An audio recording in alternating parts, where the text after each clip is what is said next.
কিছু মানুষ আপনাকে তার জীবনে এমনভাবে রাখবে যে আপনাকে ছেড়ে যেতেও বলবে না, আবার শক্ত করে ধরেও রাখবে না। সে আপনাকে বোঝাতে চাইবে যে থাকতে হলে নিজেই থেকে যাও, আর চলে যেতে চাইলে নির্দ্বিধায় চলে যাও। আমি তোমাকে আঁকলেও রাখছি না, আবার ছেড়ে যেতেও বলছি না। কিন্তু আপনি যখন বাধ্য হয়ে সেই মানুষটাকে ছেড়ে চলে আসবেন, তখন সেই মানুষটাই আপনাকে বেঈমান, প্রতারক বলে গালি দেবে।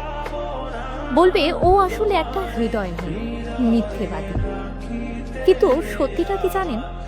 আপনি কখনোই সেই মানুষটার জীবনে খুব প্রয়োজনীয় কেউ ছিলেনই না।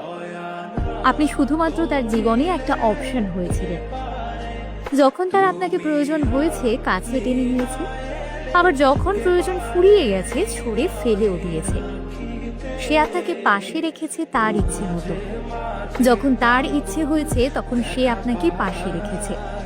কিন্তু আপনার যখন তাকে পাশে পেতে ইচ্ছে করেছে, তখনই সে আপনাকে ছুঁড়ে ফেলে দিয়েছে। কারণ সে কখনোই আপনার পাশে থাকতে চায়নি, শুধুমাত্র কিছু সময়ের জন্য আপনাকে তার পাশে রাখতে চেয়েছিল, যেটা শুধুমাত্র তারই প্রয়োজন। তাই কারো জীবনে অপশন হয়ে থাকার চেয়ে তাকে ছাড়া একা পথ চলা অনেক ভালো।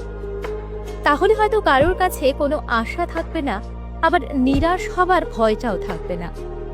তাই যে আগলে রাখে তাকে জাপটে ধরে রাখুন, আর যে শুধুমাত্র অপশন হিসেবে আপনাকে ব্যবহার করবে, খুব কষ্ট হলেও তাকে ছেড়ে চলে আসুন। মনে রাখবেন, কিছু ভালোর জন্য জীবনে কাউকে কাউকে ছেড়ে আসতে হয়।